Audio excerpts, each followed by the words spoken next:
I've invested in over 6 companies in the space tech market specifically over the last 3 quarters, and every one of them has made over 100% for me, whether it was Rocket Lab or Redwire or ASTS, or looking at LUNR or Black Sky or Planet Labs. These are all companies that we've covered in the last few quarters, and we've been covering them for over a year.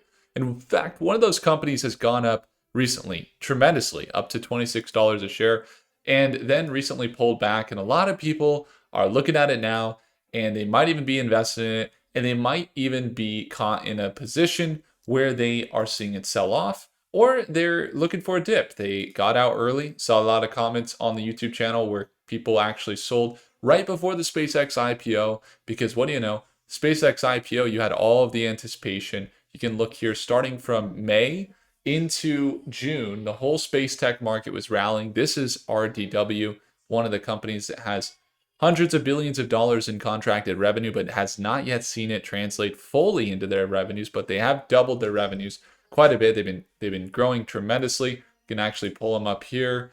RDW. You could see that they have grown to over $100 million per quarter in revenue, and their market cap is at 3.4 billion. So they're currently on track to grow more. So as an investor, you might be watching this company and you might be wondering what's next. So let's jump into it. First things first, you got this big surge up to previous highs at around $26 a share.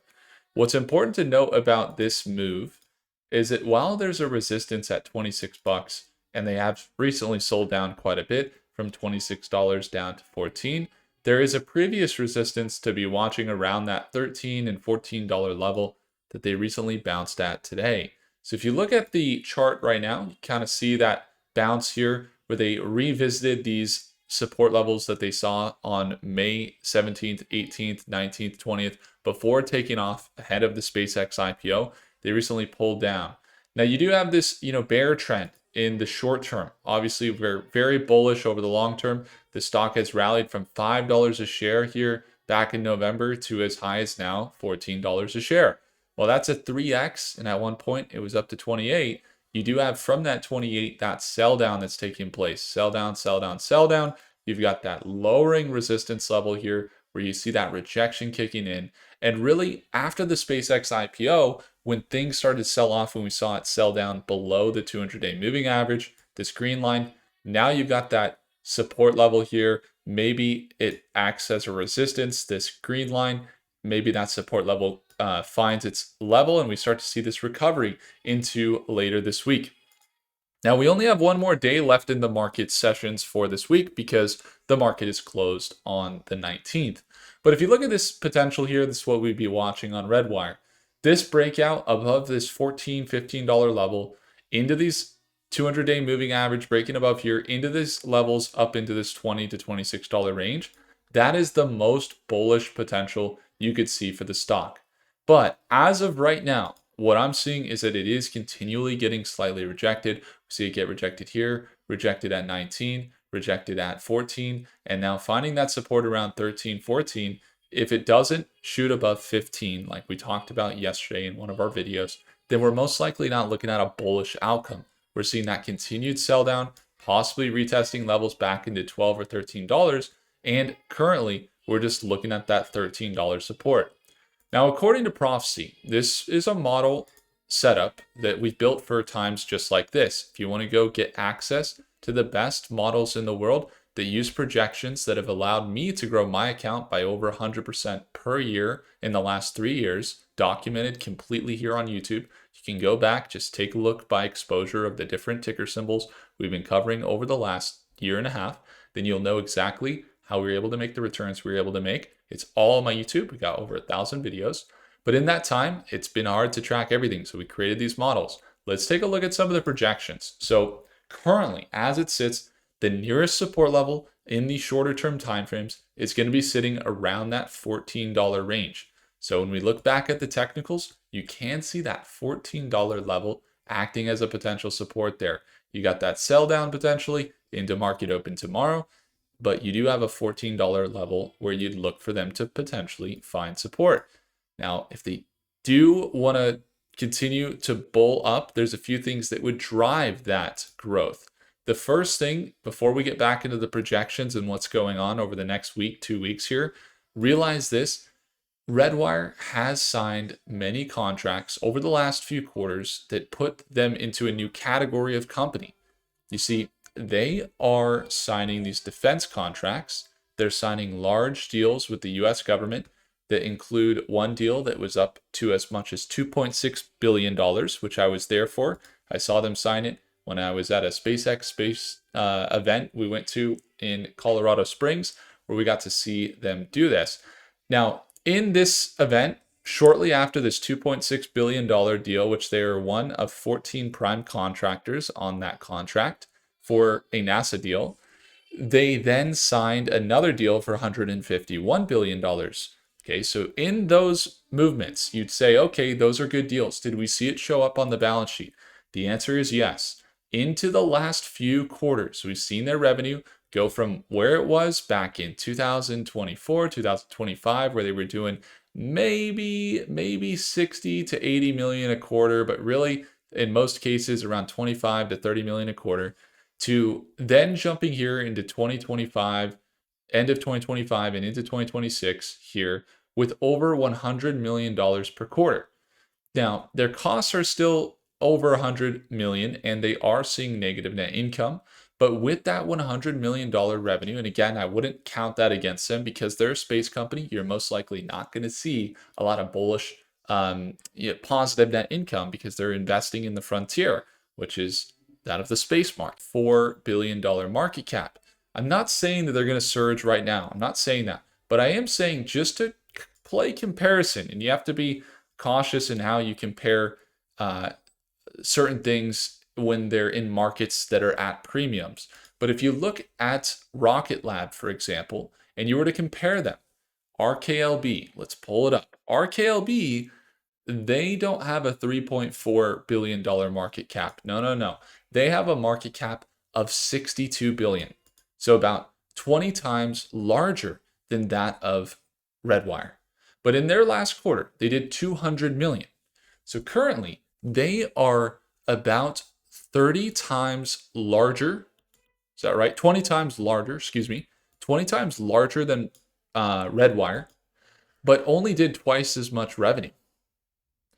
20 times larger and only did twice as much revenue. So if you look at the revenue, Redwire is massively underbought. The balance sheets, they've got about $2 billion in equity. If you look at Redwire once again, they have about $1 billion in equity. So looking at the financials alone, okay, Rocket Lab is an excellent company. I have a friend that works there. I've been investing in it since $3 a share. It's an amazing company. I love it long term. We hold it in the Schwab portfolio. I am excited about the company. And I'm not saying that any one of them is like way better than the other. In fact, Redwire might have less integrity around their growth because they're a newer company, whereas Rocket Lab has been around a lot longer. Redwire has only been around a few years. While the contracts look really good, they've also kind of had some insider selling that looks a little suspicious compared to that of Rocket Lab, where it's a little more bullish. So Redwire it's more shaky for sure. But when you look at the equity, they're at 1 billion, Rocket Lab's at 2 billion in equity. So what gives? You got Redwire still 20 times smaller in market cap than that of Rocket Lab. Let's say that it fills a quarter of that value. A quarter of that value would mean that they're getting up to about $12 billion market cap. $12 billion market cap wouldn't be insane for a stock like this. In fact, we've seen them up to around 5 billion just a moment ago. So to see them in that $5 to $10 billion range could make sense. And then from here, that's about a 2x or 3x, putting them back into that $25 to $30 a share. So that story looks really good. And when you compare them with other companies like Rocket Lab, the value seems to be on the right track. Where it gets interesting is that, again, the technicals selling down. They recently had some dilution where investors were a little bit worried, and that if you owned 2% of the company as of after the dilution, you now only own 1.8% or 1.7% because of the dilution. When companies dilute, it might be good for them to be able to grow their infrastructure and build more as they just opened up a new manufacturing site over in Albuquerque, as we know that, and they do need capital. But they're signing government contracts. It's a golden dome space contract world where contracts are selling for billions of dollars, nearly $1 trillion. And yet they're diluting shareholders. It doesn't look that good. Then ever since then, along with the Blue Origin explosion and SpaceX IPO, you had a few things kind of working against the smaller tickers, and you see them sell down, sell down, sell down, currently trending down. But you look at the fair values, again, you can go back in my videos, guys, years or a year and a half, 2 years on Redwire. We have a fair value, and we've kept that fair value in the past around $7 to $10. Then we upgraded after they signed some deals in that $151 billion deal, and their revenue started to really reflect those contracts that they came out with, that we're then saying, okay, maybe that $12 to $15 range actually makes a lot of sense. They're slightly on the premium of that. They're in that $14, $15 range. But then you factor in the relative value to Rocket Lab, you factor in the future, you factor in SpaceX bringing more eyeballs on the space tech market. More eyeballs means more attention. Where attention is there, there's going to be more capital there, it's going to be more flow, and that's where you start to see those projections on Redwire into $20, $25. And that's where we can go back to Prophecy. So Prophecy is anticipating here into the next day and into tomorrow. There is some models that are projecting negative, but some models are projecting quite bullish. And you get into the longer term timeframes, 6 months, you get into 12 months or a year in the future when looking at this company through the eyes of Prophecy here, and you're seeing some bullish, meaning green growth, anticipating the company's going to be growing by over 40% per year. So for every $1,000 that you invest in that scenario, if it were to be the case, you would essentially make $420. So people that are looking at this right now and looking at investments of, I know there's investors that are in our financial boardroom that have put over $1 million into this stock. That is a $420,000 potential just on buy and hold alone. But the thing is you have a lot more factors where if you get pullbacks in the space market, they aren't operating at a profit. So while it's a frontier, it's exciting, it's the future. If you do get big market momentum negative in the space tech market, it's one of those things where you might be holding and waiting for years for your investment to recover. So that's why in the shorter term mindset, you got to have risk management. And you might not think about in the long term, you just continue to hold. I know a lot of people have been holding the stock, and we've been talking about it for over a year now. So I'm sure, some people just hold it. They see it up to 28. Some people took profits, but a lot of people are like, I'm just holding it for 5 years. I don't really care what it does. 10 years, don't really care. And that's one of the facets of my approach to all the companies we cover in the space tech market, in the data center markets, the defense markets, robotics, quantum markets, AI. However, in the shorter term opportunities, we like to trade stocks that we already hold long term.